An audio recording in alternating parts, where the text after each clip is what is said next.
All right, ladies and gentlemen, welcome back to Glass Half Sports. It is July 1st. Where has the year gone? 2021. And we are here live at MBC Studios. I am one half of your hosting duties, Nick Huffman. And if you don't absolutely hate the sound of my voice or the man to my right, feel free to like, comment, share, and subscribe on Facebook, Instagram, Twitter, Spotify, YouTube. And we did not get up on Patreon, but we will this week, TikTok. The holidays. Oh, yep, we're live on TikTok, too. We get a lot of hate on there for our LeBron talk. Go ahead and check that out if you choose to see it. The man sitting to my right is the man that I will be the partying and crime partner with for the weekend over the 4th. Mike, how's everything going? It's going well, man. Thank you for having me again, obviously, this week. I'm really looking forward to a 4th of July that I get to get out of town and go up to a cabin, and my whole family is looking forward to that, so thank you for the invite. And yeah, we're really looking forward to being out on a lake, Minnesota 4th of July a little bit, get out on the lake and watch fireworks over the lake. Yeah, it's going to be a good time, and Mike will get the chance to retreat from public after being obnoxiously wrong on some of those things we're going to talk about today. Why don't you tell us what those are, Mike? So the things that I'm going to be correct about are the NBA check-in. We'll talk about some new coaching hires around the coaching carousel. The draft lottery happened between our last two shows, so we'll talk about who got the number one pick and who they should take and the ramifications of taking certain players. We'll talk about our Vikings predictions. That is the biggest part of today's show. Nick is going to be horribly wrong on a few of those. So that's going to take up a large chunk of our show today. So if you're a Vikings fan, strap in and let us know what you think as well as we go through these. We'll do a quick Twins check-in. Nick wants to see if I'm wrong about something that I said last week. Again, I'm correct. And then our glass half topic of the day is going to be the pitchers in the MLB getting checked for foreign substances, and we'll talk about that a little bit more as we close in on that later in the show. Absolutely. That'll be our glass half topic of the day. So we'll see who falls on what side of what, but let's go ahead and unless Mike's got anything. I mean, the only thing I want to say is, because you didn't say it, it was on the doc, but you didn't say it. You are going to be as embarrassed as that lady was that held the sign at the Tour de France. Not me. Yep, no, that's what's going to happen. You're going to be that embarrassed. Social awareness, folks. Social awareness. If you know that if you see the camera, it's probably because the bikers are coming. Maybe not hold a 6-foot sign out in front of about 400 bikers. Somebody could have died. So if we find that individual, I'd like to know what their name is and maybe give them a little bit more shit on this show. I'm surprised that she got out of Dodge so quickly. She's out of the country, from what I've heard. People would have been grabbing her and stuff. But they did arrest her. Oh, there we go. They just got her. Yeah. Last night I saw. Perfect. And attempted murder with a sign. Yeah, right. Is that premeditated because she probably drew that sign up before? Right. She wasn't sitting on the side of the road, right? All right. So our first topic of the day is going to be just an NBA playoff check-in. The question that I have for you, Nick, is with Giannis getting hurt, injuring his knee a couple nights ago, is LeBron correct that the load management of a condensed season is forcing all of these stars of the NBA to basically suffer injuries? I don't know how this man continues to wedge himself into every NBA conversation ever, but the answer is no. LeBron is seldomly right. He just so happens to be the loudest guy in the room. I mean, let's just go through the list of guys who have gotten injured this playoffs, though. Go ahead. Kawhi Leonard. Yep. Giannis Antetokounmpo. I did it. You can say that 9 different ways. Yeah. Trae Young, James Harden. Yep. Kyrie Irving. Chris Paul was somewhat banged up. Anthony Davis, Donovan Mitchell.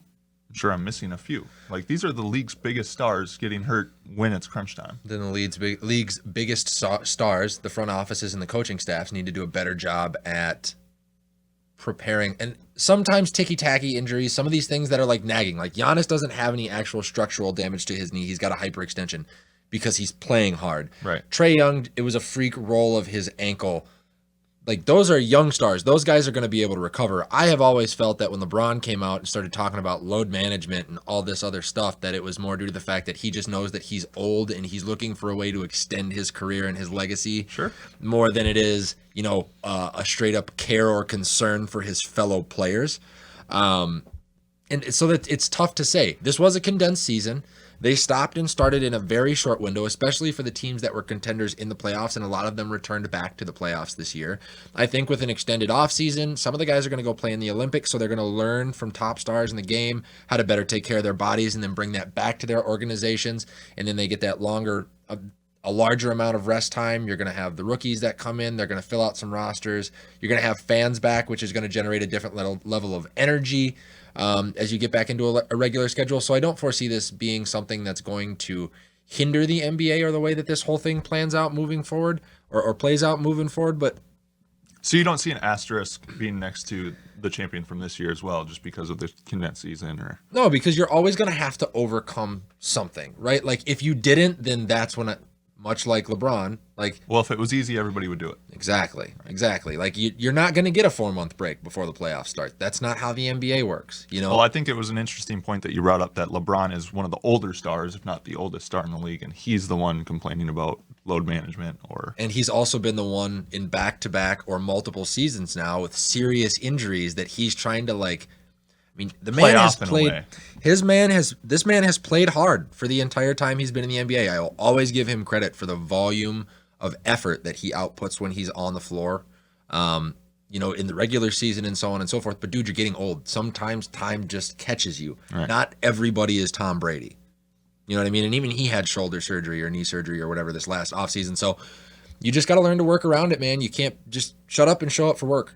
That's kind of where I sit on that piece of it. What do you think? I do agree with you. I just think it was interesting that we kind of ripped on him for his take last week so much, and then one of the biggest stars remaining in the playoffs gets injured as well. So it was interesting to see. Maybe he's right with Giannis falling and injuring his knee, but I think you're right. I mean, when you play that many games at that high of a level with that much of an output of effort, things go wrong. And the other thought that I had so bully ball, I think sometimes generates bully ball injuries. Think about Kawhi Leonard. That is a defensive, hard-nosed minded team. Kawhi got injured. Think about the Bucks. They build a wall in the paint and they're constantly driving into the restricted area. That was an injury. Right. But then you look at the Suns. They've got tic-tac injuries that people can come back from because they have the ability to spread the floor, shoot from deep. I'm not going to say that they are lackluster defensively, but they have guys that they know that they can lean and key on defense. So the other part of it is what brand of basketball are you willing to play around your superstars to ensure that you're not putting them in harm's way and you can still win basketball games. Sure. So, I mean, that's where I see that as far as the injury things go. I mean, of course, we'll see if it happens again in the following year. If it becomes a pattern, then yeah, maybe we should address it. But this is a one-off. COVID has it's still got some effect on all the athletes and just how the sports were laid out schedule-wise. So another year or so, and we should be pretty much fully past the COVID stuff and condensed seasons and everything like that. 100%. So hopefully we're back to normal. And then injuries are just part of the game at that point. For sure. I'd agree with you there. All right, what's our next topic? We've got the hiring of Chauncey Billups to Portland. So I don't think the terms of the deal as far as money have been released yet. I know that they did a 4-year or a 5-year deal with a 1-year option at the end. The years, yeah. And now when I saw this, I was very interested in how this was going to play out. The lease for the Trailblazers is up in 4 years. Dame's contract is up in 4 years. Chauncey's contract, 4 years. The GM, I believe, also 4 years. Is Portland planning, if this doesn't work, to move? I mean, they could be. It's interesting how the stars are aligning. Yeah, I thought just timing wise, I don't know if that's something you do as like a fail safe or as just in case because you're going to have new ownership and things like that, which I think is smart. But that was just kind of something that I saw on the side. But outside of that, do you think that this was the right hire to be able to retain a star like Damian Lillard? That's what it was. That's exactly what it was, in my opinion. It was bringing in a class act former point guard who knew how to run the floor. Defensive minded, and it's going to be him and Dame basically in Portland running the show. It's going to be interesting to see what Dame does with Coach Billups on the sideline versus Terry Stotts. I think that was the thinking of the front office when they went out and hired him. Do you think it's enough? I think he stays through this year for sure. I'm going to find, and even that, now that I know that he's going to the Olympics, I was listening to a show he's going to be talking to other stars from around the league. So I was just listening to Colin Cowherd the other day, who talked about when LeBron went to all he did was recruit. All he did was recruit, and then they wound up in Miami. Kevin Durant went, and then he wound up in Golden State. Golden State. Now Dame's going to go. I'm going to have a real hard time believing that he's not going to start to mesh and gel as a historically underrated point guard. Like, you have to look at Dame and go, if he just continues to play at this level, he will be considered a better point guard, in my opinion, than Chris Paul. He will be considered a better point guard than a lot of people. The way that he leads a team, he's got the clutch gene, His he can scoring ability distribute is to stretch the floor. He's second to only Steph Curry at the point guard position in this league right now. I would agree with that. So if he goes out and he's making friends with Bradley Beal and all these other stars where he's actually going to see what it's like to play on a team where he not only has a 2, but a legitimate 3. But you're saying that like he's going to go and basically find a new home for himself. What's to stop him from going to Tokyo and recruiting to Portland? Who wants to come to Portland? I mean, it's not as bad of a destination as some other teams around the league. I agree, but I think it's easier with a new head coach for him to leave than it is for somebody to come in, right? That Unless they like the head coach. And True. Hiring a former player, I think, is a bonus for that as well. I would agree. I think Chauncey Billups does have an impact, and especially on, like, you got to remember the teams that he played on when he was like at his peak: Ben Wallace, Rasheed Wallace, Rip Hamilton, Tayshaun Prince. That entire lineup, extremely defensive minded, extremely cohesive unit, and they built that roster, though. That wasn't a trade or free agent style roster. Right. That was a through the draft, get me the guys I need type of roster. I think Chauncey will try to implement some of the same features in what he's going to do in Portland to try to put his stamp on, hey, this is who I am as a coach. And I don't necessarily know if that's going to bode well for trying to bring in a free agent, or how much input is he really going to get Dame? Because as a first-time head coach, if you let your player run the roster, look at how long it took Ty Lue to get back into a prominent head coaching position because LeBron ran that team. It really does hurt and hinder your legacy. See, I don't see it as much as Dame running the show as I do that being a true partnership. Like, his 2 in Portland is almost Coach Billups. As much as he obviously doesn't impact the on-the-court stuff, it's going to be kind of a partnership there, in my opinion. Yeah. And I think that would be what's best for Portland moving forward as well. Hey, come join Portland. We have Coach Billups and Dame. Because Coach Billups is he's unlike any other coach really in the NBA. Yeah. There's a few former players out there, but not many. Jason Kidd. Yeah. Things like There's that. a few. There's a few. And they, for the most part, some of them have had success as long as they're given the time to do so. And that's why I like the length of the deal, especially. Great move by Portland. Good for Chauncey Billups. But this is still a thin ice situation. This is no different than when the Packers brought in Matt LaFleur at the beginning of Aaron Rodgers being unhappy with his situation in Green Bay. You have to get this right away. Yep. You have to get this right away. Well, they have to be in the playoffs for sure, year 1. Yes. No steps back. 4-seed or up, basically. Well, they got to get through the first round. Right. For sure. Otherwise, it's a failed project year 1, and then Dame will leave. Okay. That's my prediction on that. So, speaking of predictions, the next thing is going to be the number 1 overall pick, which is going to go to the Detroit Pistons, Chauncey Billups' former team. Yep.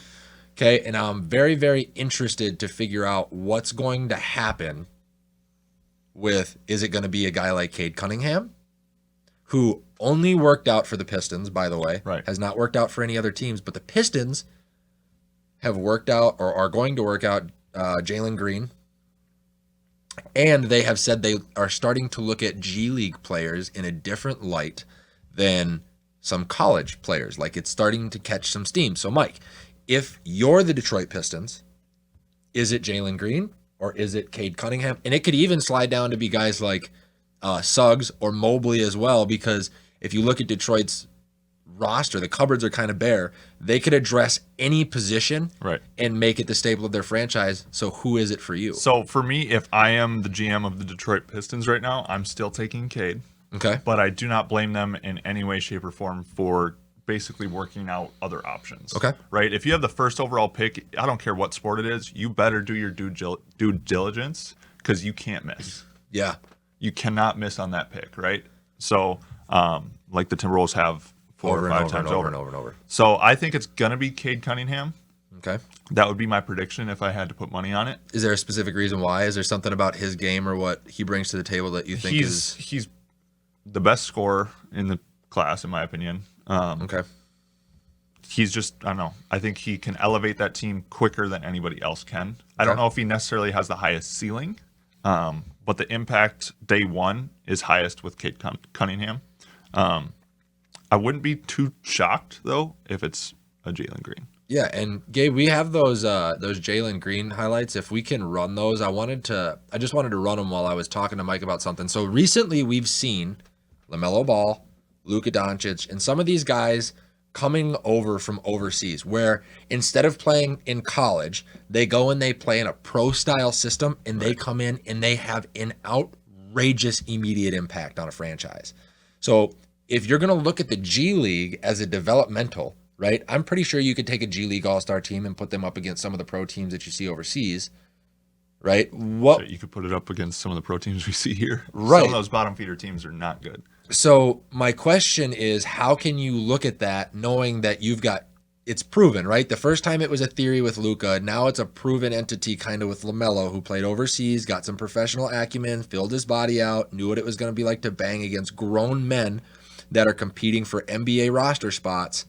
How can you not look at a guy that is an absolutely explosive scorer in an offensive-minded league and go, that's my guy? He plays the same position as Anthony Edwards, and we saw what Anthony Edwards was able to do at the end of the year as kind of like a bully ball, multi-fed, just like a scorer. He's a bucket getter, and that's what Detroit would need. You got to remember, it's also still a business.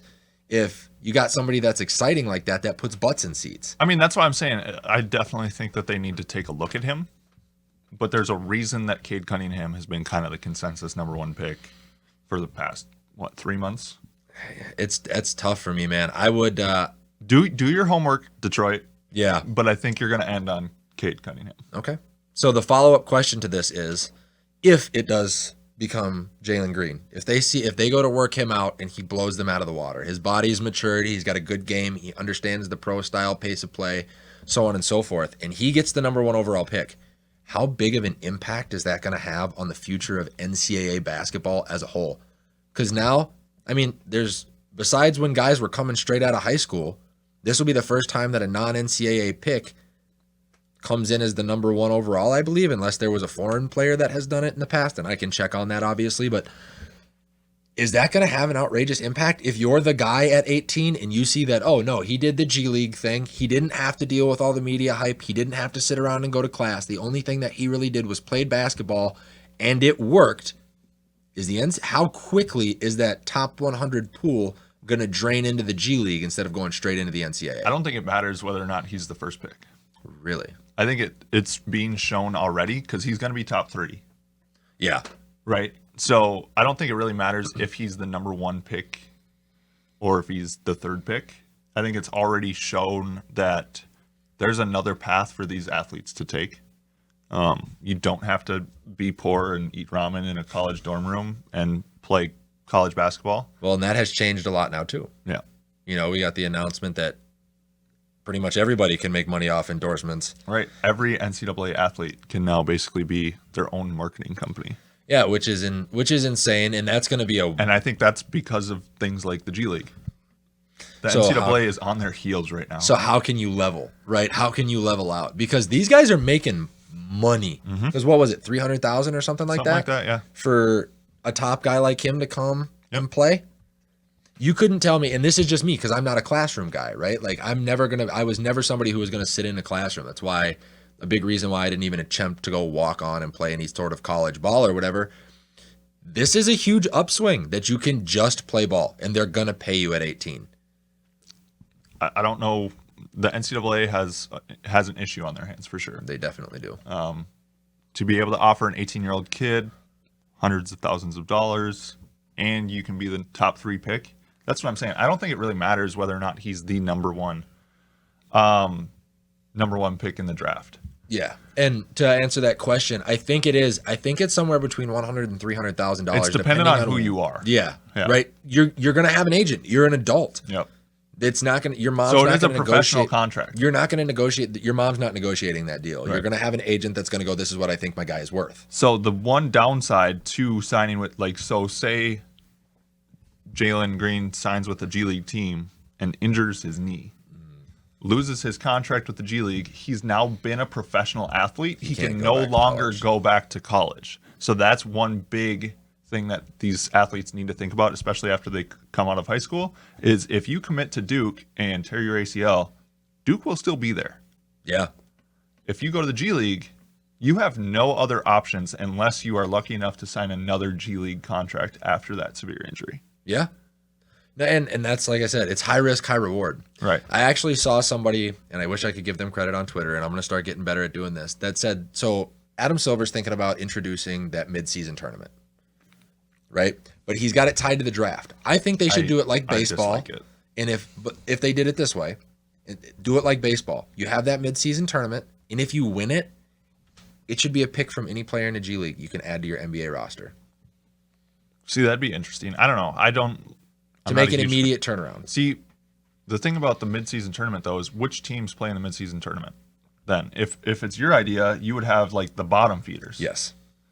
Well, actually, I think playing it would for like a bonus player. I think it should be your middle of the pack teams. I really do. I think you eliminate because there's 30 teams in the 30 NBA. teams. I think if you eliminate the top 5 and the bottom 5, and you let the remainder of the teams play in this midseason tournament, those are guys that are trying to make a push. They're all going to be fighting for the 10 or that 10 through 8 seed or whatever. Yep. That could make a difference. If you could tell me that at midseason, Timberwolves, perfect example, they win it because they've been bad, but they're not a bottom feeder or whatever, and they get in and they can get in and go grab a guy like Jalen Green, who has proven that he's ready to come up to the NBA. You add him to your roster. Now you make a push. Now you've got Cinderella stories. Now it's good for basketball, I feel like, if that's how you're going to do it. It's definitely an interesting.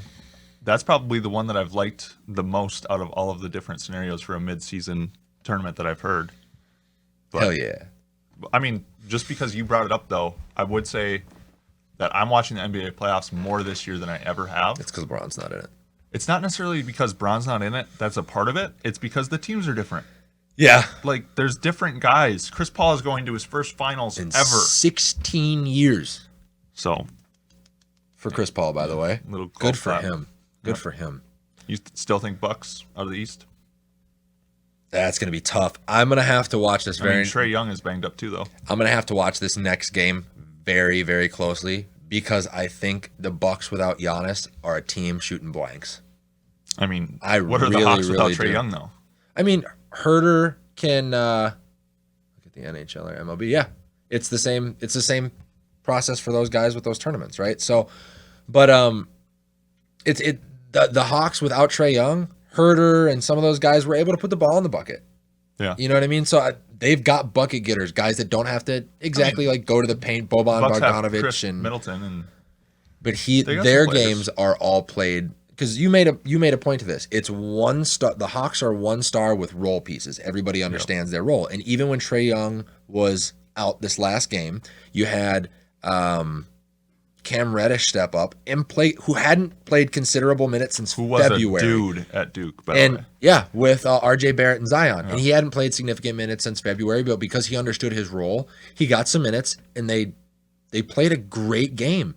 Without Giannis, I don't see the Bucks being able to do the same thing. He creates so much for them with his ability to get to the rack and close 3 or 4 guys into the paint and then kick and get an open 3, that if you don't have that driving presence down in the lane, how open are your 3-point shooters going to be? How effective can you let Drew Holiday be? How effective is Chris Middleton going to be? Is Brook Lopez going to be able to stand out at the 3-point line when Giannis is not in the game? Probably not. It changes that entire offense. No, the dynamic of that offense is flipped on its head for sure. So but I mean, we can both agree that no matter what, it's pretty clear that the Suns are probably they're taking it, which was our pick from the start. So yeah.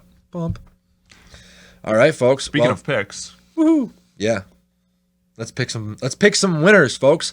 So me and Mike, while there's a little bit of downtime here in the NFL as everybody's getting ready to gear up for the preseason and camp, have decided that we are going to go ahead and pick apart the Minnesota Vikings schedule and give you the wins and losses. So we're going to go through this a couple weeks at a time here.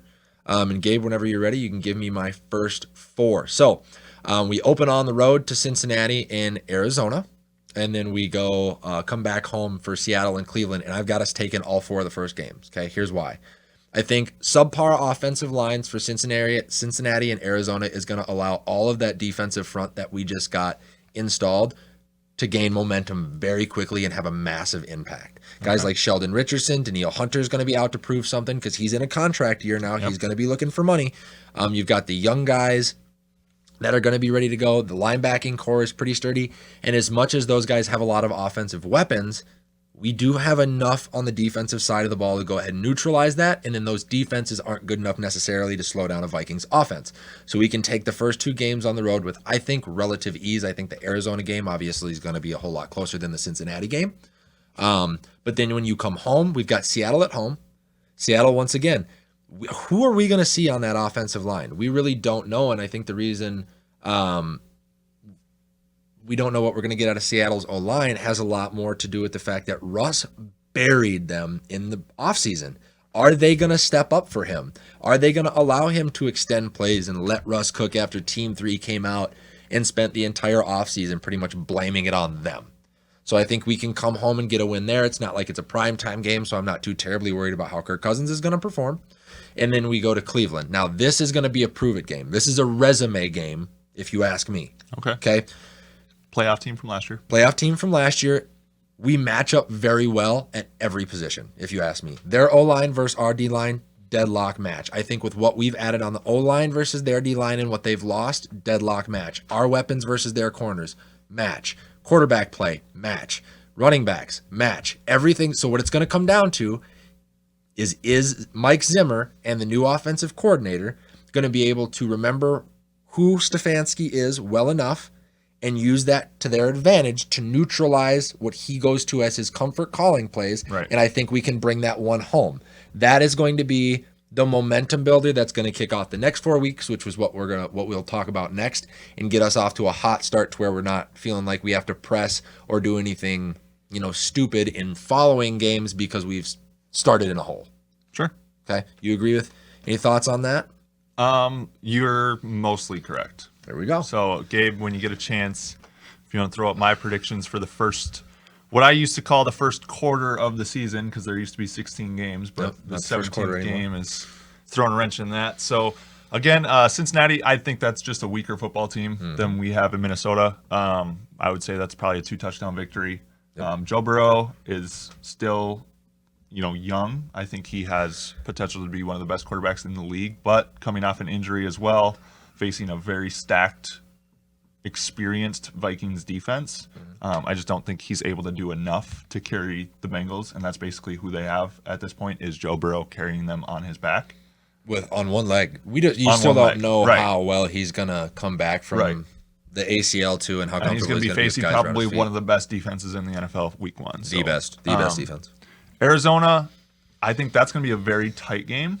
I think that's something where I think they might have better athletes, but I think our coaching schemes and the things that we do, that might be like a field goal as time expires win. Yeah. But I see us just edging out the Cardinals.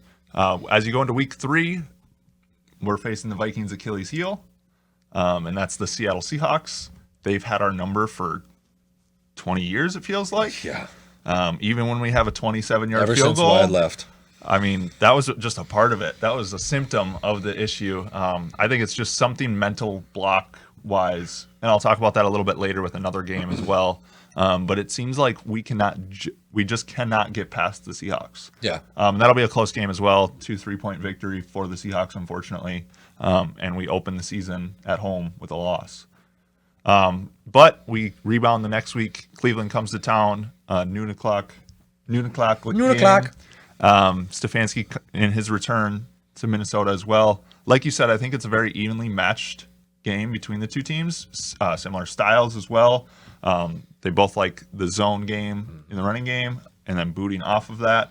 I see that being a very close game, but I think that we edge them because of the experience that we have on the defensive side of the ball. I agree. So I have them opening 3-1 with basically a trip up in week 3 against Seattle. So my question, because you have a loss there for Seattle, is with that being a home, there were no fans. Right. This is going to be and we have an incredible fan base in Minnesota. This is going to be the first full stadium game that we're going to have back, hopefully, for youth. And you honestly think that that's not going to be enough of a home field advantage to get us past this Seahawks team. And that defense is not what it used to be. I mean, like I said, dude, they are like our Achilles heel. They have been for 15 years. It seems like if we ever beat the Seahawks, it's like, holy crap, how did we pull it off?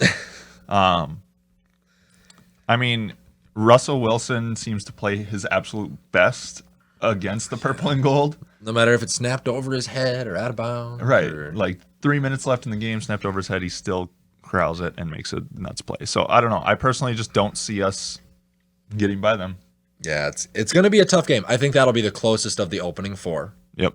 I think that Cleveland game will be really close too. Yeah, I do too. Like, hey, shout out to the Browns. You are no longer a circled win on the schedule. Yeah, right. No longer an easy dub. But then we can, unless you've got anything else, we can move into. I mean, I want to know what everybody else thinks about that Seattle game, especially. That's the one that we disagree on so far. So let us know what your thoughts are, and we'll circle back at the end of the schedule. The end of the schedule, we're going to get to everybody's comments for sure. For sure. So the next four, right, is what we're doing. So are we okay? So we're including the bye week. Yep. Sounds good. So I have us ripping off 3 straight wins. Detroit is just a subpar team. Yes. Still trying to find their identity, in my opinion. They're becoming a rehab city. Yeah, they don't know what they're trying to do. So I see us winning that game. 2 or 3 touchdowns should be. I think Jared Goff is going to hate life in Detroit. I do too. Then at Carolina, the worry that I have with Carolina is you have 2 different quarterbacks in one body with Sam Darnold. Yeah. He could go absolutely off. He makes some insane cross-body throws. His feet allow him to make plays that you don't expect from him. But I see it goes back to that experienced defense. Yep. And I think we'll be able to corral him enough to get out of there with a win. And then Dallas, Halloween night, primetime game. I think Kirk does just enough, and I think it is Kirk doing just enough to put us over that hump. I think Dalvin Cook and Ezekiel Elliott both have big games in that game. Okay. I think it kind of comes down to Dak versus Kirk. Which it has in the past. The last few times we faced the Cowboys. Correct. And I think that it goes back to our defense being just a little bit better than Dallas's defense, and maybe being able to make a stop as time expires or something like that. I see that as like a 34-31 Vikings victory. Okay. Now so sitting at what? 6-1. So you're actually going to see here that we have the same record. If we can get mine pulled up here, we're going to have the same record through the first 6 games. I've got us with 2 wins and a loss at Carolina. How do you have us losing to the Panthers? Listen, it's going to we're going to get Panthers. Listen, we're going to get to Detroit. You start the season 5-0. The bye week is the week after Carolina. You're going from home to on the road, which is going to make a difference. And you're kind of looking at the bye week. You're going to have the ability, and because the game after that is going to be Dallas, I think it's a little bit of a trap game. I really do. With the bye week being after, Christian McCaffrey is going to be healthy, and he is a threat no matter how good the defense is. Sam Darnold can play well enough. We have is insane. I don't see McCaffrey, I wouldn't be too shocked if McCaffrey doesn't have 100 rushing yards. I'm going to call it right now. He's going to be under 100 rushing yards on October 17th against us. I mean, we'll see. We'll clip it, and you'll get it on the call that counter. I have a hard time believing that that's going to be the case because Christian McCaffrey, as much as he's in 100% of 5, he's got every tool in the box to use, right? But all of our size is in the middle, and I think what you're going to see a lot of with Carolina, which is what we used to struggle with when we faced Cam and when they had the two-headed monster over there, is a lot of that outside stretch, swing pass, screen game. That's your Danielle Hunter. That's your Anthony Barr, outside linebacker, flying. And we've had holes in that part of our defense, right? And with all the other things that are going on, I think that's a game that I would not be surprised if we won it. But if we gave it up, I'm also probably not going to be surprised. Okay. They've got some guys on that defense, too, that if you're not locked in as an offensive line, they're a little underrated on the defensive side can of the ball. Shake Kirk Cousins up, and you know how that looks as well. So I think that's just a little bit of a trap game. I think you've got it as a close game in Dallas. I've got it as a blowout. Really? I really have do. Us blowing Dallas out in prime time with Kirk Cousins as our quarterback. We've got 2 weeks of prep.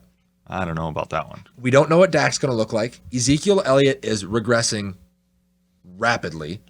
We've fixed the secondary. See, I don't know if that would be a conversation for a separate day. I don't know if he's necessarily regressing rapidly or if the skill on the offensive line in Dallas has regressed rapidly. One and the same. I used to say the same thing about all the Steelers wide receivers, right? Like, you're going to be a great running back with the Steelers until or a great wide receiver with the Steelers until you're no longer with the Steelers. Santonio Holmes, Antonio Brown, some of the guys that have left and not had success. You can look and say the same exact thing about Dallas. DeMarco Murray, Felix Jones, all of those guys that were top tier backs. And then DeMarco Murray, okay. And then they leave and they struggle. I think Ezekiel Elliott is a very similar player. Dallas has a great offensive line, and I think they are still elevating him above what he's capable of because he's gotten comfortable now that he's gotten paid. That defense also has a terrible front four. Dalvin Cook is going to go off. Plus, you're going to have a real good look at what the tendencies in Dallas are with Xavier Woods being in the building. So you're going to get an inside look. I think the Vikings make a statement win here, and that's what's really going to send them what we would need to get into the middle of the schedule, because I think that's the hardest part of our schedule that we're going to have to take care of. And so you're going to need to get a win, and it's going to need to be convincing just to put that thought in the you're minds saying that, like, of Dallas future opponents. Won't need a win there either. They won't, because they're going to finish third in their division. I mean, they're going to finish what? 8-9, 9-8, 9-8. No, 8-9. 8-9. I don't know, man. 8-9. That's one of the best 500 teams in the NFL typically every year, though. It's a 500 team.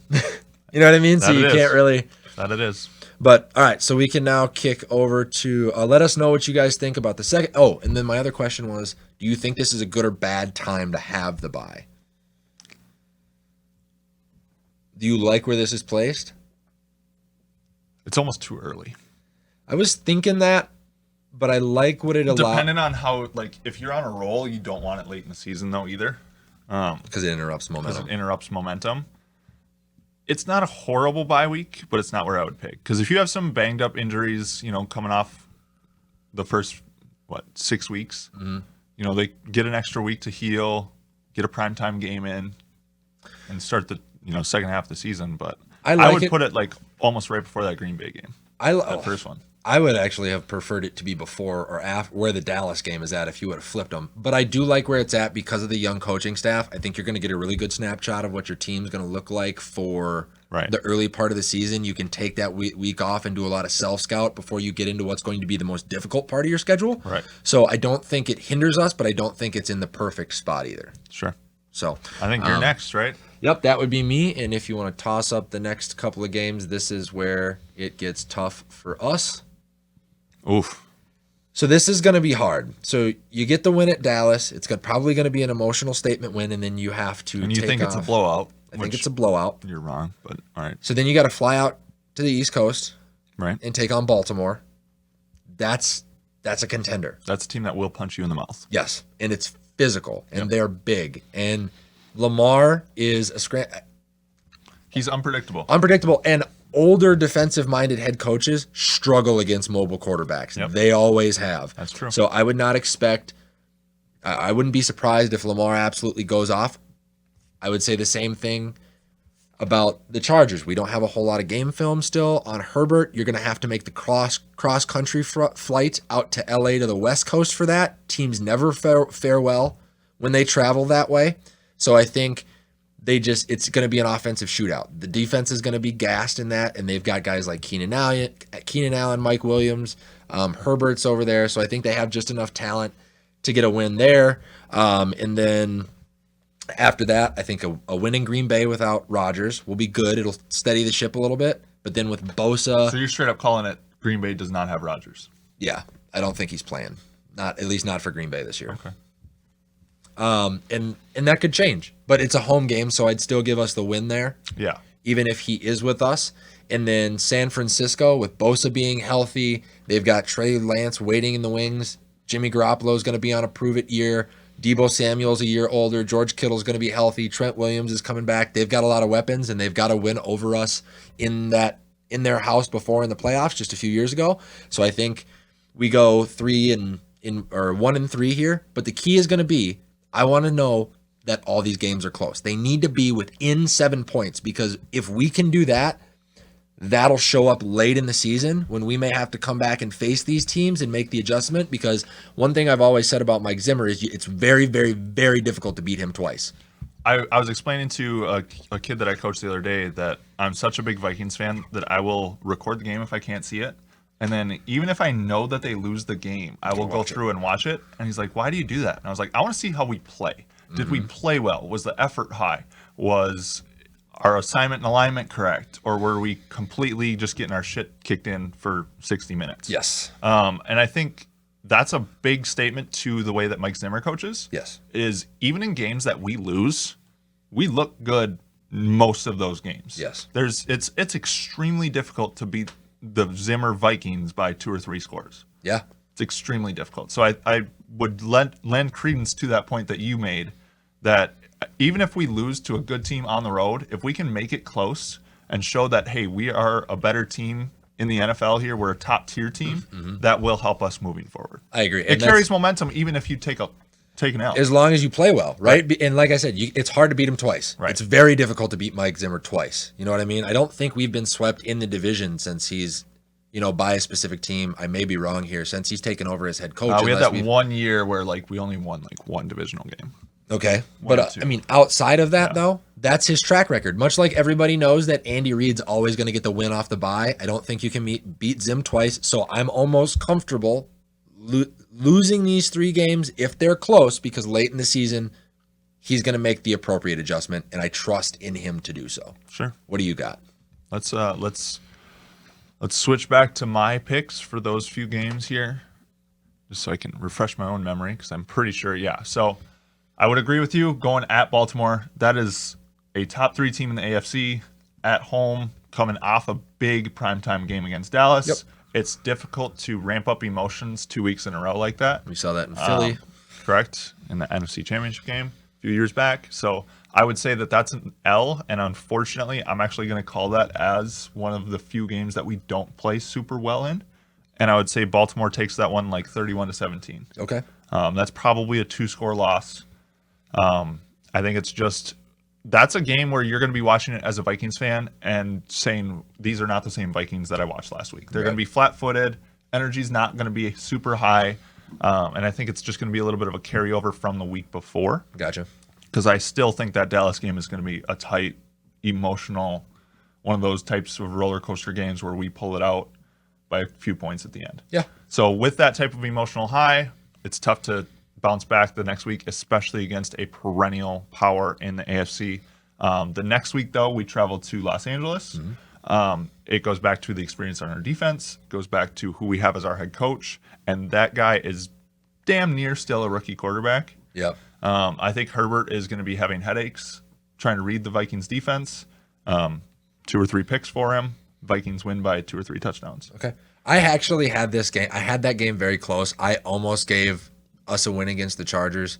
It's just hard for me to look at the cross-country travel. Sure. And give a win to a team that is or can be as explosive as the Chargers. Right. Well, here's the thing. We played November 7th at noon in Baltimore. We're probably home that evening. Yep. More than likely. We're back in Minnesota on November 7th. We don't fly out until November 12th probably to Los Angeles. So that's the one nice thing about being in Minnesota is we are the halfway point damn near. Yeah. So it's 2 shorter flights at least that are kind of broken up. And that Chargers team is just not as talented as this Vikings team, I think. Okay. They're too young. They're too inexperienced in the spots that they really need that experience. And they lost to contend with us. And they lost. Who's that pass rusher that they lost? Ingram. Melvin Ingram. Yeah. So I could see that one falling either way. And then what else you got? And then Green Bay. I pretty much split the Green Bay games, so Okay. I gave us the win because we're at home. Fans are back. That's going to be a huge game. Okay. Hunting season in Minnesota, pretty much, and fans are really craving their football at that point in time, typically in the state of Minnesota. At San Francisco, I have us losing, and it's just kind of goes back to that travel thing that you said, and then it's also an emotional high coming down from the Green Bay game as well. I think San Francisco is going to get back to their form that we struggled with mightily. That running game that they had going, it's interesting because they can hit you inside, they can hit you outside. Raheem Mostert is one of the fastest guys in the NFL. Yeah. And they're tough to stop if they do it correctly. And like you were saying, our edge pressure, even though we have Daniil Hunter, he's more of a pass rusher than a run stopper on the edge. He can't really fill that or stop that edge run very well. And I think that's what San Francisco does very well. So I see that as a close loss. Okay. And I don't have a whole lot of disagreements there. I think so far, me and you see some things eye to eye. There are small changes, but let's get into what's going to be important here, which is going to be the final stretch. The final stretch here. And I think this is something where it's going to be momentum that helps us. I've got us losing one game, and I think it's because it's Kellen Mond starting the last week of the season to give Kirk just some because rest. we have the 1 seed. Yep. Well, at least we're taking the division home, Okay. getting our guys healthy. This is a more veteran roster than we've had in the past, and then all the young guys that are in are going to need all the extra coaching that they can get from Zim to get ready for a playoff game. So, and Chicago's probably easily mathematically eliminated at this point. So. Yeah, and they'll do what they do to us at the end of every season, which is just pick up a garbage win. Sure. Right? But I think if we can get in, so we've got, who is it? Can you put those picks back up there, Gabe, so I can refresh my memory here? Look at Justin Jefferson. I'm cool with watching the Vikings just tear through the Bears defense. I'm cool with that. All right, so we've got Detroit, easy win, even at home. That's a bad roster. They're just not good. They're not good. Pittsburgh does not have an offensive line. That thing's built like Swiss cheese. Ben Roethlisberger's on his last leg. They let DeCastro go now too. I know, which the Vikings should just pick up, if you ask me, with the remaining cap space. So we're going to bull rush our way through Pittsburgh. I think Chicago at home, even though we don't have a great record there, I think this might be where you could see Justin Fields starting if Andy Dalton gets the job to begin, right? And I also think they're going to wait until week 15. Don't take a stagecoach to the West Coast travels. Hey, it happened. Jet lag is a thing. Jet lag is Craig, a thing. shout out, by the way. Yeah, absolutely. Shout out to T.A. Craig. He said they don't take a stagecoach to the West Coast. Travel is a terrible excuse. You've been fucking called out. Tim lives in my building, so shout out to Tim. He's a big fan of the show. We always appreciate you tuning in, my man. And hey, jet lag's a thing. You just can't get away from it sometimes. So, but you get into Chicago. 2 hours. It's a long season. It's a long season. And I think with the Chicago game at home, if they've decided to wait this long, even if it's just one of Justin Fields' first starts, that means Matt Nagy's job is done. That franchise is going to be in disarray. They don't have a contract for that coaching staff and that GM past this season. Right. So they're not going to get a mulligan, and I think that's going to begin to wear on them. So we get a win in Soldier Field. We go out to play, or we got the Rams at home. I'm okay with that. I think the offensive line is good enough to neutralize Aaron, or at least limit Aaron Donald's access to Kirk Cousins. Yeah. And I think Dalvin Cook in the screen game in that game is going to be significantly important. And I don't necessarily think that just Jalen Ramsey is going to be enough to cover Thielen, Jefferson, Irv Smith, and all of them. So I think we do have a little bit of a competitive edge there. Kirk Cousins is also familiar with Sean McVay, so they have the ability to go ahead and give some insight on what some of the things are that they could be running or bringing to the table from a defensive perspective to help neutralize that. So I think we get a win there. Same thing with the remaining games. It's a win out based on good defense. I told everybody last week, do not sleep on the Minnesota Vikings. If they have momentum this late into the season, it's going to be a problem for a lot of people. There are a lot of veteran guys on this roster that deserve to have a ring, that want to get a ring, and that are looking for big money in their following years as well, and they are going to play like it late in the season. Like I said, I think the final loss comes at home in Chicago, or at home against Chicago, because I think Kirk sits. I think some of the younger... Dalvin probably sits. You get Madison. You probably get Thielen that sits. You get limited exposure for Justin Jefferson. You're going to get Kellen Mond more than likely. That's going to be playing quarterback. You're going to see more of Conklin. Guys like Kendricks, Barr, Hunter, Pierce, Tomlinson, Harrison Smith. Those guys are all going to have limited roles in that game because it's going to be, okay, we know if we're going to continue to be a part of the Minnesota Vikings football team and not rebuild or retool, that we got to at least get a win in the first round of the playoffs. That's got to be the bar. You got to get a win. So you sit the guys, you prep them the appropriate way, you let them get the rust that they need, and we get a loss at the end of the season, and we end 12-5. I just go back to how the Colts used to manage their teams when they had Peyton Manning and whether or not they should sit those stud players that It's last week of tough. the season. It's tough. So I don't know. I don't know if it's necessarily the right thing to do to just eat an L the last week of the season Situations to are try to get a situational. win. Situations are situational. I agree. I think if the division title's on the line, or if you can secure a home game by getting a win, play those guys. Which I think that's the scenario that we're going to be in. You and I both have the Vikings going 12-5. Yeah. Which is basically you're on the precipice of getting a 1 seed. If you could go 13-4, that's possibly a 1 seed. Yeah. In the NFC. So I agree, especially with Aaron Rodgers out of the picture. So let's look at how Mike has his final piece of the season shutting down. All right. So at Detroit, again, just not a good football team. I see us pretty much walking in there and taking a win pretty easily, even if we play poorly, honestly. Pittsburgh coming to town, I see that as being a good game. A little bit of a shootout game as well, with Pittsburgh basically having to score 50 points to have a shot at a win this year. So I see that as being like a 34-38 type shootout game. I see Big Ben doing quite well against our veteran defense, actually, just because of who he is and the experience that he has. The next week, I have us at Chicago taking a loss. It's kind of an Achilles heel for the Vikings franchise, has been for years and years and years. Yep. Going into Soldier Field and taking a win is an extremely difficult thing to do for us. And then we have a 6-day break playing the Rams at home. I see us rebounding and winning that game, realizing, hey, we're going to have to play better down the stretch if we're going to have a chance at a 1 seed or winning the division. And then the week after that, at Green Bay. Again, it's just Lambeau Field. No Green Bay sweep, huh? Even without Aaron Rodgers? I'm not super convinced that he's not going to show up Really? in green and gold. Okay. Like, at all. I would say early in the season, I wouldn't be shocked to see Jordan Love starting. But it's like week 8. They're sitting at 4-4. I wouldn't be too surprised to see a little drama and 12 kind of come out of the tunnel. Is he going to be ready? Is Green Bay going to allow him to? So, like, as much of a Vikings fan as I am, that man is the most talented pass thrower I've ever seen. Oh, don't you disrespect Patrick Mahomes or Josh Allen like that. I said what I said. All right, whatever. I'll let you take that. I see us. Or Jeff George. I'm sorry. I just couldn't sit Yes, silently. Jeff George can throw the ball over them mountains over there, but he doesn't know which mountains he's throwing it over. He also folds up like a lawn chair as soon as anyone gets close to him. But yeah. I shout out to Jeff George for probably one of the coolest face masks in NFL history as well. Just a super long quarterback face mask. Yep. So I have us taking a loss at Green Bay, and then our last game of the season, taking a win against Chicago at home.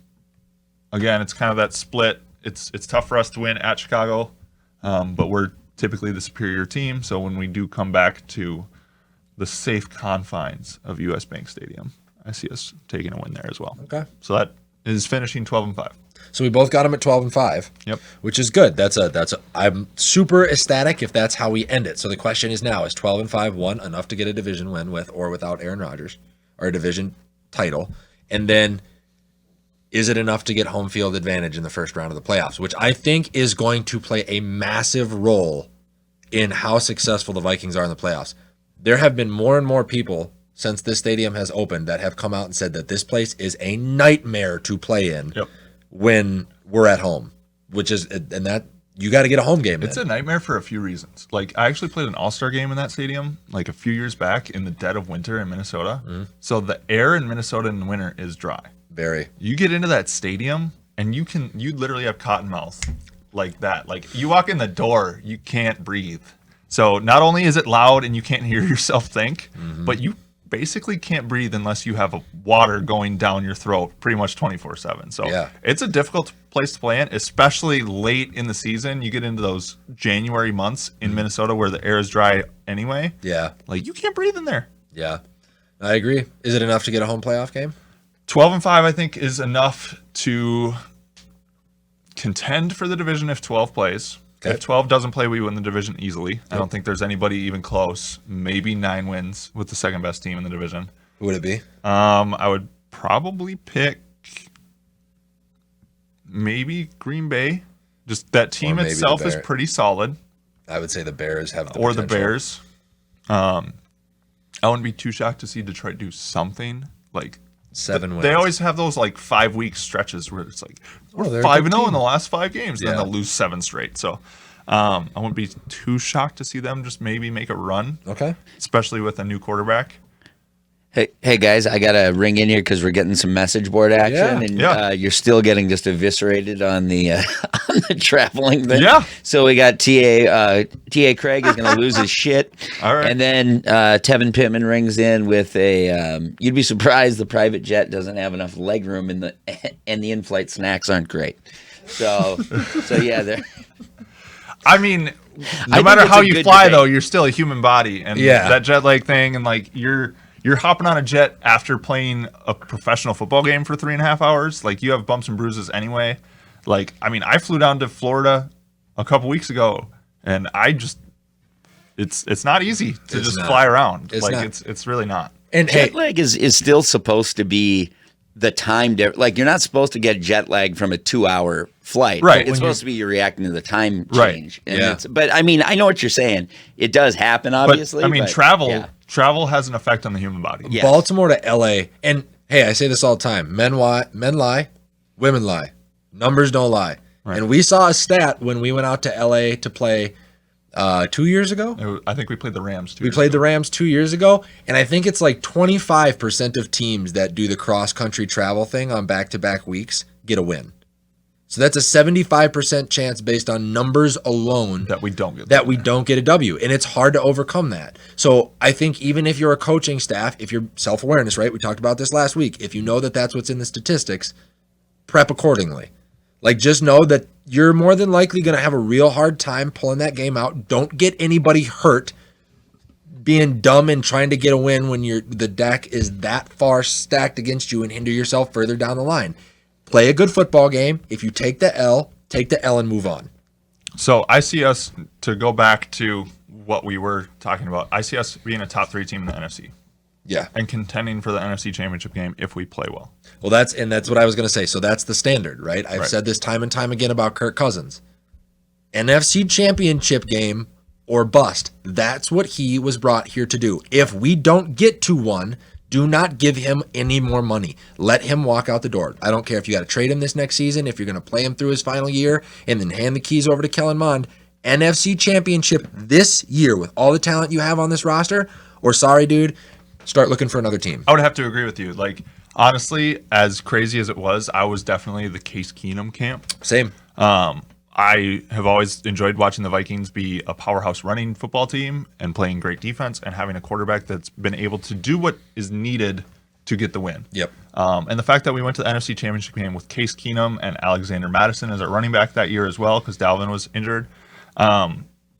Never been a huge fan of Kirk, but to give him his due, he is a top 10 quarterback in the league, I'd 15. say. So you'd say he's like average. Yeah. I think he's slightly above average in every roster. Like, he elevates There's rosters 32 like teams in the league, though. this So much. you said 15. That's halfway. Slightly above average. He's a top 15 quarterback. There are 17 other quarterbacks that he's better than. I would say top 10. I would argue top 10, but definitely not top 5. And here's the thing, though, is you cannot be a top 10 or top 15 quarterback and get paid like a top 3 quarterback and then continue to not perform, especially on prime time or in the playoffs. We've talked about it. The highest paid quarterbacks in the league have had an extremely decreased percentage of making the playoffs since guaranteed money has been put in place. Right. So it's either pay everybody else and don't pay the quarterback, or your quarterback has to be so good that when you pay them, he elevates everybody else. Kirk Cousins does not fit that mold. He's not mobile enough. Right. He folds up too easy under pressure. He doesn't know how to extend plays the way that you have to in the NFL. I think he does. I think it's a confidence issue because he did it more so in Washington. Yeah. Like once he was more comfortable with the system and stuff, like they ran read options in Washington for him. Yeah. I mean, So but he that's has before he got paid. He was Yeah. earning his money Right. then. Now he's got it. How comfortable are you? Right. Right. So let us know what you guys think about the Vikings About the picks themselves, not schedule. about the travel. Yeah, can we get off the travel thing? No, but we'd love to know what you guys think. If 12-5 is good enough to get a home playoff game in the first round, or maybe even a bye. I don't know how the rest of the teams are going to shake out. You guys let us know. Even after the live broadcast, we can get back to you guys and comment with you. Otherwise, there's another Minnesota team that we need to talk about because all of a sudden, Why are we talking about them? 4 shows in a row, man. We're setting records over here. Buried. Yeah, well, it's the Minnesota Twins, So guys. Nick thinks that the Twins aren't buried now because they've won a few games. No, I disagree. I think they're, like I said, situations are situational, my friend. And now I'm not going to say, I thought at one point the door was shut for sure. Maybe somebody forgot to lock it behind them, but you can at least jiggle it and get it open. Now, go ahead and look at the standings. We're 7. This was before last night's game or the games previous. I think I did this on Monday or Tuesday. 7-3 in the last 10. Hitting the ball better, pitching well, somewhat healthy. I know Buxton got hit in the hand. We'll see how long before he is back in the lineup and incredibly healthy. But then you got to take a look at the Chicago White Sox, who are now injury-riddled and playing bad baseball. They're only 11.5 games back, and we haven't made it to the All-Star game yet. I said in the previous show, maybe you could see something post-All-Star break if we're going to be that 120-win team that you thought we were going to be.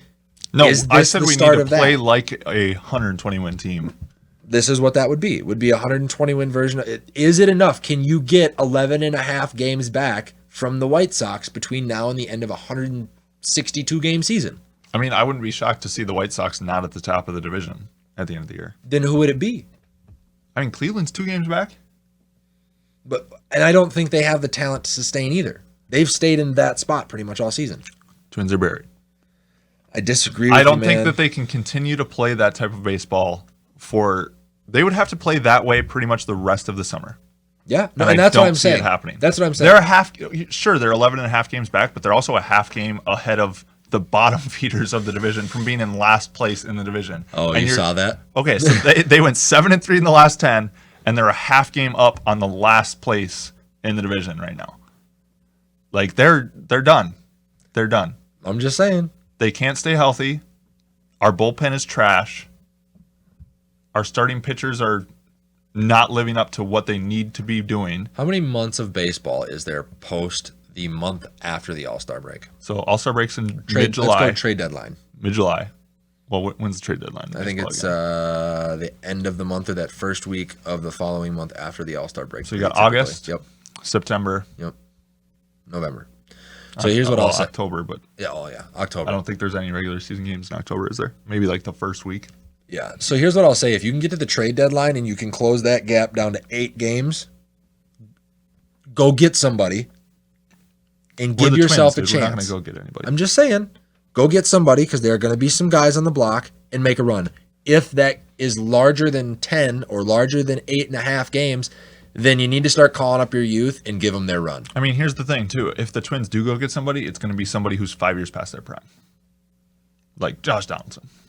Who's actually playing semi-decent as of late. I mean, finally, we're paying them like A lot of money. I mean, that's the thing is like these guys are actually starting to live up to what they were billed as a little bit. And now we're freaking out that they might make.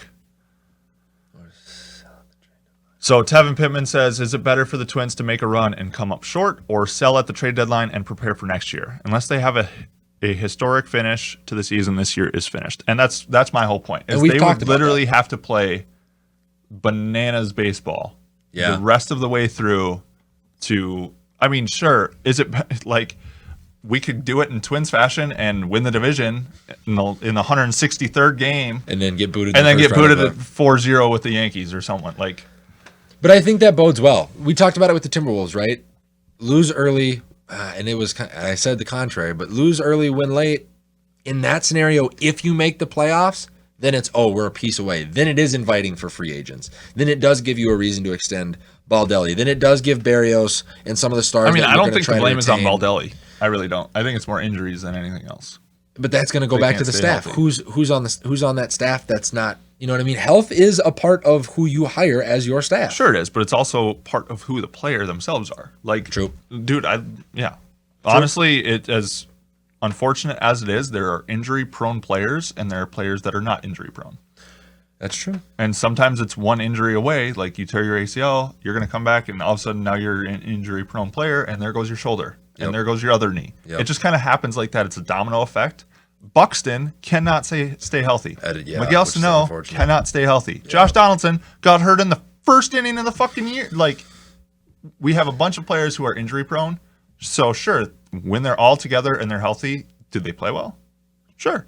They're a 7-3, 6-4 ball club over 10 games when they're healthy. Yeah. No. Can they stay healthy for 4 more months of the summer and continue to play that well? No. Okay. They're done and buried. Let us know. And I actually like this comment right here. How many pine tar pitchers do we have? The league is going to change quickly now, which will kind of lead us into our glass half segment of the day. Manfred has generated absolute pandemonium with some of baseball's biggest stars.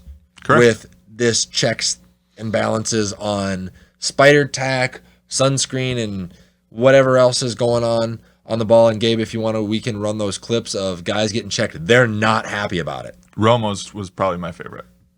Pants down? Didn't even say anything. Just came out and pants off, dance basically off. Took his pants off. Well, should we flip for this so we know what our arguments are? I did not bring the vaunted coin with me this week. You didn't bring the vaunted coin. Oh my. I don't have a coin on me, man. What are we gonna do? I'm not quite sure. Okay. We have This is called production. There you go. Yeah. Coin from our production. There we go. Perfect. All right, so I'll let you flip because I flipped last time. All right, so heads is glass full. Yep. Tails is empty. that's glass half full for the league itself. That this is a good move. Yeah. Tails is glass half empty. It's a bad move for the league itself. Yeah. Okay. Yep.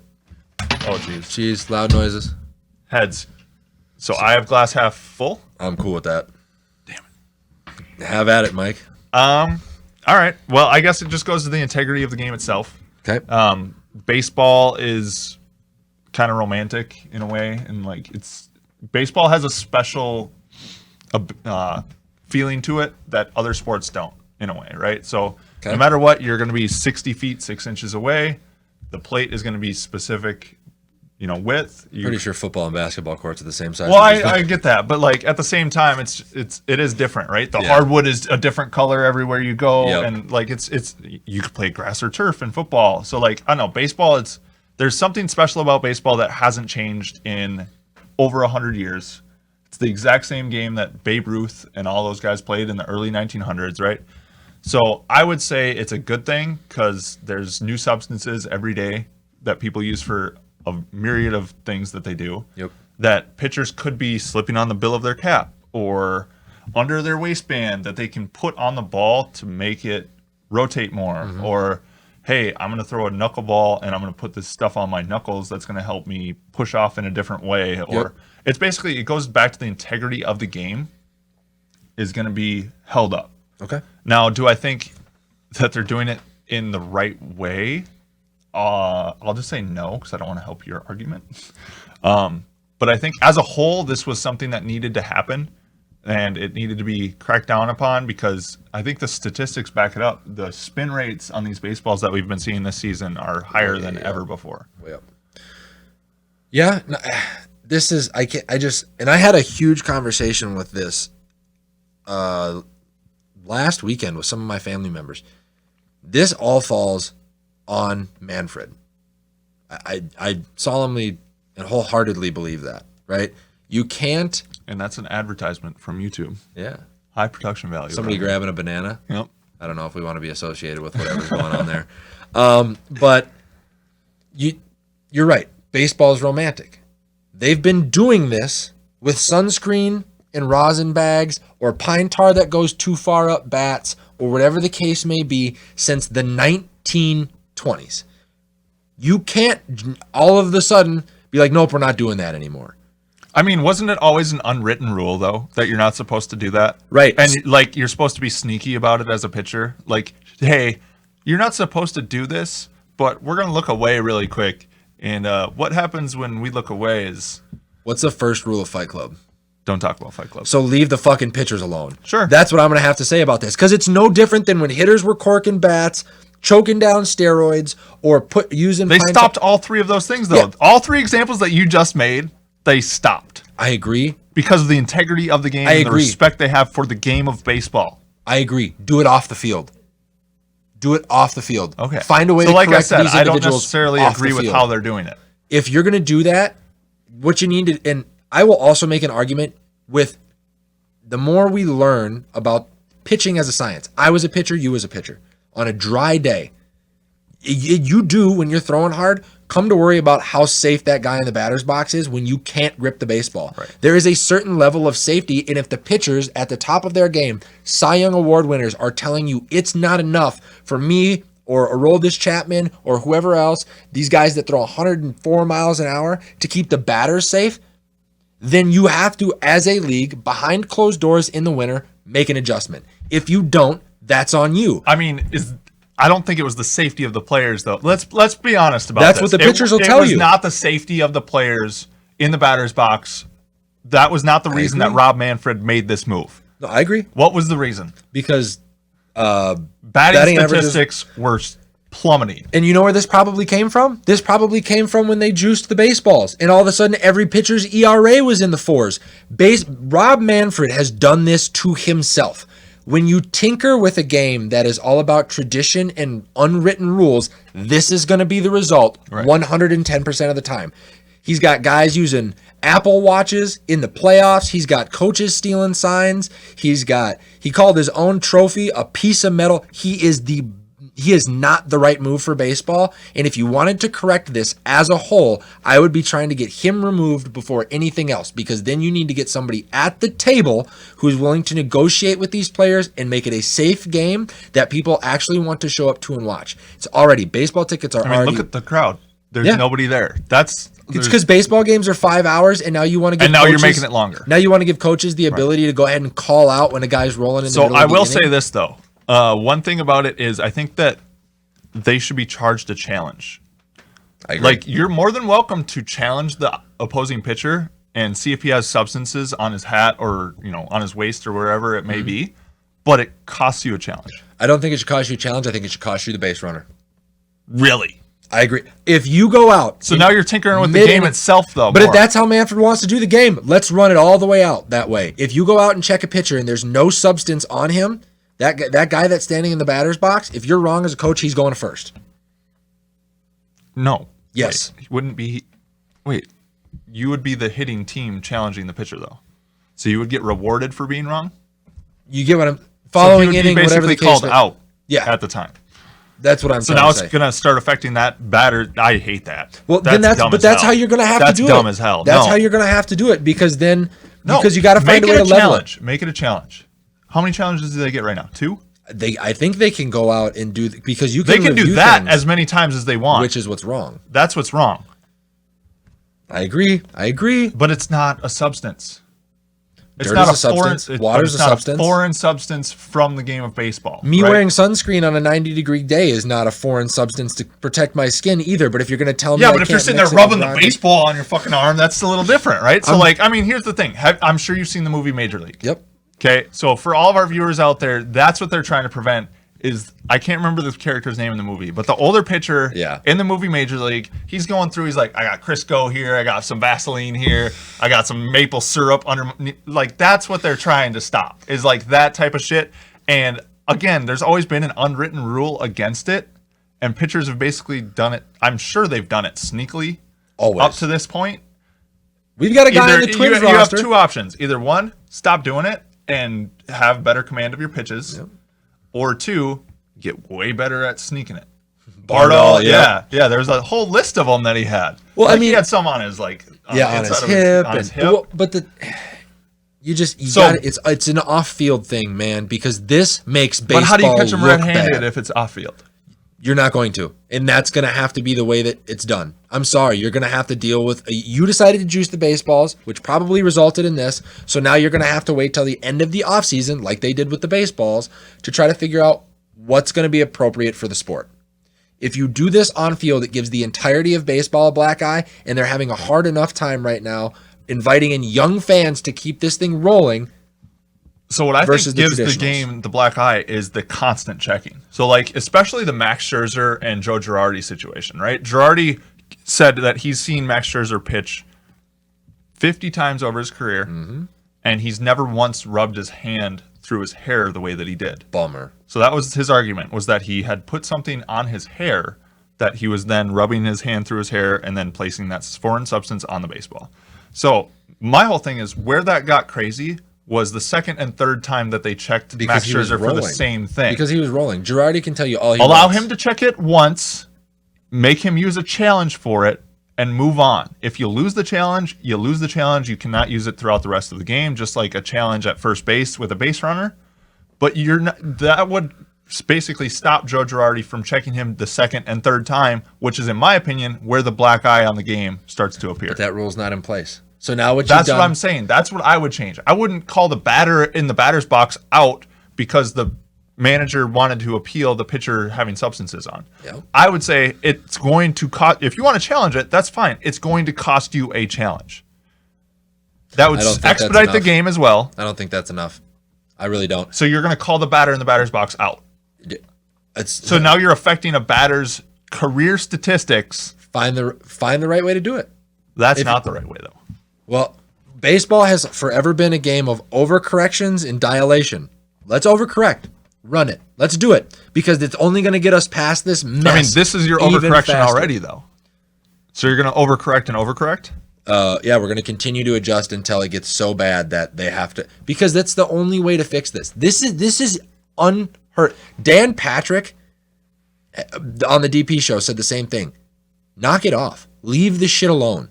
There's no reason for this in the ballpark. I really don't think you would see it as frequent if the manager had to use one of his challenges for the game. Okay, so Game 7 of the World Series, you're as a manager going against a pitcher that is rolling.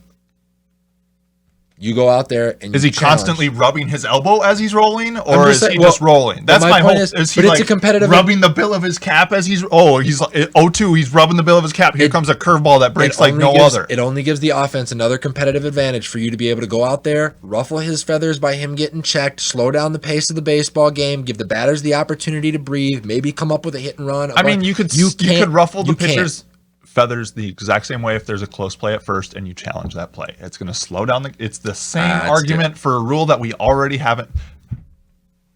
Let us know what you guys think. Different on the mound, man. Should we call a batter out in the batter's box who hasn't even seen a pitch? Yep. Or should we just make this part of a rule that's already in place and make it a challenge, and it would still cut down on the frequency of them checking? They wouldn't be checking after every inning. They couldn't. It would have to be a challenge. Well, yeah, let us know what you guys think. This is too much. This is what I could easily foresee. What pushes. Oh my God! There we go. The world is going to hell in a handbasket. That's right. That's the society that we live in these days. I mean, the penalty would be losing a challenge. So then you wouldn't be able to use that challenge, that same challenge that they already have in the game. You wouldn't be able to use a challenge later. You'd have to look at how frequently the challenges actually get used in baseball already, which isn't a whole lot, because the umpires have the ability to review everything anyways if they call down. Well, that needs to stop too. As we were talking about the games going too long, that shit needs to stop. Thank Manfred. Well, let us know. Human error is part of the baseball. The coaches have incentive to do it. Yep. Well, that's what's happening right now. It's the fucking Wild West. They can call them out anytime, and they have to go check them. Mm-hmm. And there's absolutely no penalty. That's why Girardi was able to check Scherzer 3 times. You got to remember, man, baseball's in a tough spot. 3 years ago, prior to COVID, the players ran a marketing campaign against the quote-unquote old heads of baseball with the let them play thing. Let them play. Yeah. Let them play, man. You can't continue to over-officiate these games and expect fans to want to show up and watch this shit. Right. And I think human error is part of baseball as well. I agree. So, like, the call down from the booth for close plays should be a non-starter. It should literally have to come from a manager challenging. I agree. it. And whether or not the manager gets it from up top, I don't know. We're getting into weird territory. So, all right, folks. So I think unless Gabe's got any comments or anything, or Tevin or anybody who's back there has got anything, I think that's going to wrap the show. Gabe, we got anything back there? Nope, we're all good, man. We've covered it all. Awesome. Let's run that outro music. We thank you guys for tuning in with us right before your 4th of July holiday. Get out, celebrate, spend some time with your loved ones. As always, be a friend, tell a friend. You can share, like, follow, and subscribe on what platforms, Mike? Twitter, Instagram, Facebook, TikTok, Spotify, and YouTube. And eventually, hopefully, Patreon as well. Yeah, eventually. Maybe this week. Maybe next week. Maybe next week. Nick and I will try to keep our eyes on the sports over the weekend, so you guys do not have to. Just check back in with us next Thursday, and we will talk about everything that happens over the 4th of July weekend. And everybody have a safe and wonderful 4th of July. Absolutely. See you guys next Thursday. I think me and Mike are going to get into some of this NCAA topic with, we'll see if anybody immediately starts to sign. We're going to be a little bit closer to football season, and sports. The sports world will just be a different place next week. I just don't it know always if I is. can go up to your cabin now if we're going to be arguing like this. I'm going to drown Mike in the lake over the weekend, geez. folks. Everybody have a good weekend. Take care. We look forward to seeing you next week. Thanks, everybody.